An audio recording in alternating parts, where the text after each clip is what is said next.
Good morning. Well, you might recognise me and you might not. My name's Sonia Poulton. I am a former presenter and journalist at the People's Voice TV.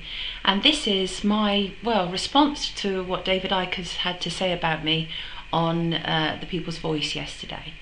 Where do I start? Unlike David, this is not aimed at being a character assassination on him at all. That is absolutely not the purpose of it. That will solve nothing and help no one. But it is about being real. I am, by David's own admission, he calls me a proper journalist. Well, he headhunted me, he approached me, so I'm hardly an infiltrator. He approached me and offered me a daily show at the People's Voice. That was back in May of 2013, and I leapt at the chance. And the reason I leapt at the chance is because I saw it as an absolute wonderful opportunity to have a platform to say all the things that I had thus far been prevented from saying as fully as I needed to in mainstream media. Now, I'm not going to claim that what I'm about to say to you is going to come out polished or anything like that. It's not. This is not scripted. It's a straight to camera. The only thing I've got right there are just some little notes to remind me of what I need to say in this. I watched David's video in which he was talking about me. I didn't watch it all. I simply couldn't. I found it quite distressing to see a man who says that infinite love is everything to talk about another human being, i.e. me, with such vitriol and venom. I just thought it was quite appalling. And so I didn't watch it all. And so you may well, after watching this, say, well, she hasn't answered this, she hasn't answered this. Well, that may be because I've missed it. But I will answer as much as I humanly can of what I've been able to stomach, frankly, of watching his interview with Richie Allen, another presenter on the People's Voice yesterday. Right. First of all, the issue of staff and producers apparently walking away from me. Not true. Here's what happened. When David asked me to work at the People's Voice, and when it was put out, and when he put it out and started to tell people I've got the proper journalist Sonia Poulton on board at the People's Voice, people in the mainstream media who I had worked with began to get very upset with me. And I said, well, I'd love you to come and work with the People's Voice. They said, absolutely no way. There was across the board, nobody wanted to be associated with David Icke. So I was absolutely aware of what we were up against. I went into the People's Voice with my eyes wide open, but also knowing that I wouldn't necessarily be able to bring people that I'd known for 20 plus years from media with me, because even though they respected me, they didn't respect David Icke. That is not a slur on him. Everybody knows that, that David has been savaged over the years, and that was one of the reasons that I felt an empathy with him. I didn't want to be the same kind of person, just ditching him like others have, and so that was another reason why I thought, no, sod it, no matter what people are saying about him, the People's Voice is a brilliant idea. I love the idea of these free platforms where you could really say what needed to be said without censorship. Anyway, so I couldn't bring anybody with me from the mainland. I mean, simply nobody would come. All the people I approached and said, would you be interested in producing me at the People's Voice? Would you be interested in being a journalist on the People's Voice? Would you be interested in researching? I got back one no after another, and the same went for some of the guests that I wanted on. Lots of people wouldn't come onto my shows simply because it was David Icke. Now, having said that, I am so delighted and so proud of the 21 shows that we did do and the wonderful calibre of people who came in to be interviewed, and I thank you all really for just going through with it as well, even though some of you had misgivings about being involved with anything that David Icke was involved with. Now, let me say, this is not about me or David Icke. It really isn't, and I don't want to turn it into that, and I hope that he doesn't do that, because I fear that that's what it's in danger of. I've seen the letters and the posts where people compare me to Snowball from Animal Farm and him to Napoleon, where it's this kind of man versus woman thing. It's not a gender issue. This is just about one simple thing: transparency. That is all I've ever asked for at the People's Voice, and that is what I've been refused. And this idea that it's about just a few rounds of drinks for some hard-pressed volunteers, I'm sorry, it's a crock.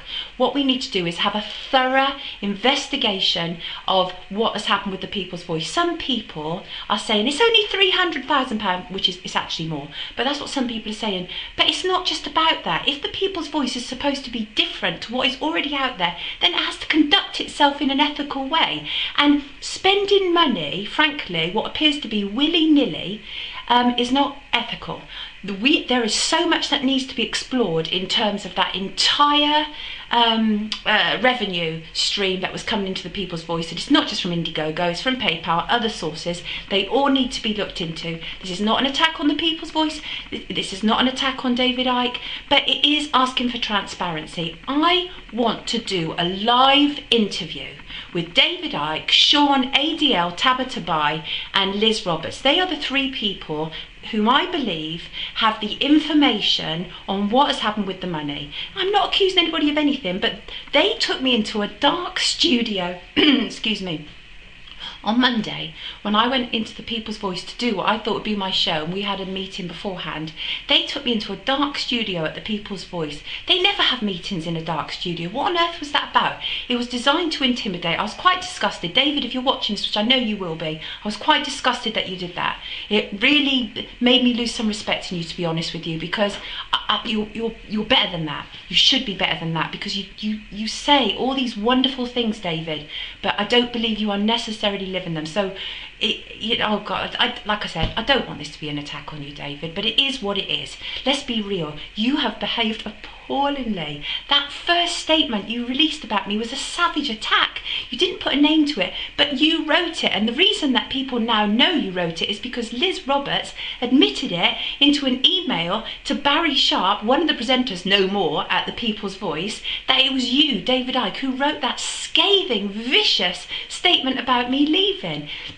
The issue of my behaviour, apparently, has never been raised by you, David. Have you ever once called me into an office and said, I have a problem with your behaviour? Never. You've gone around the whole building saying, this is what real journalism is about, and Sonia won't take that rubbish, and all this kind of stuff, as if, you know, it's something, you know, that you totally back. You know what it is I say. I don't deny I can be fiery. Honestly, I don't. I said it. I know what, you know, I know my own shortcomings. I absolutely do. But I do not treat people with disrespect, and it's wrong to suggest I do.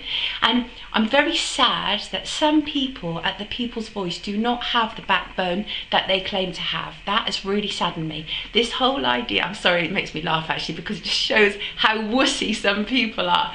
This whole idea that there are these, well, sort of rats running around and master on a ship, because that's what's taking place. They are aware that there are real problems at the People's Voice which have nothing to do with me. People are trying to scapegoat me, the whistleblower. How bloody ironic. For a so-called truth station, you're actually scapegoating the whistleblower who said, hold on, something is not right here. Yeah, that's all I'm saying. Something is not right here, and people don't like it. I know that some people are having their bubbles burst right now, and that is a painful experience. As my favourite philosopher, Khalil Gibran, once said, that pain that people feel is like sort of the bursting of the bubble of their understanding, and I know that feeling. I did not want to witness or feel the way that I am currently feeling. It makes me really disillusioned. I went into the People's Voice with my eyes wide open and my heart open and my mind open, and it hasn't turned out to be what I thought it was going to be. And I'm just thinking if there's anything else that I need to address about that video. Oh yeah, the issue of, like I said, it needs to be a live interview with David Icke, Sean and Liz. But the idea of me being interviewed by Richie Allen, I'm sorry, is farcical. Let's get a couple of things straight here, yeah? I'm not keen on Richie. I'm really not, let's be honest, and neither are the majority of people in the office, and there's a couple of reasons why. He lives with David Icke. He has used that to abuse people in the office. He calls women bitches, okay? This is not just smearing, this is just being real, okay? So if Richie wants to give me the right to reply, it's only to have a discussion with him about his behaviour around the office that is sanctioned by David Icke. Just being real, okay? Just being real. Let me just have a look at my notes, see if there's anything else that I feel I need to cover right now. Yeah, transparency, that's all I'm asking for. Let's get some transparency, really. You know, it's time, it's the People's Voice. I'm going to do my own thing, just like I did before. It's no biggie to me. People have already approached me, said, Sonia, I've got a production suite you can use. And you know why? Because I have a good reputation, and that's why people have come out so strongly in my favour, and I thank you so much. I can't thank you enough, actually. It's been overwhelmingly heartening to see that people can really see the truth, even when there is a clear smear campaign taking place. Take care, I love you all. Even the people at People's Voice who are behaving abysmally, you know, I still remain the same. I'm still true to heart. And, you know, and People's Voice, please put back up that film that we shot on New Year's Eve, because it's really important. It's the anti-frackers in Manchester, and it's about a father who's fighting about the state stealing children. So get that video back up, please. Thank you. Take care. Lots of love. God bless you all, really. Well, you know, whether you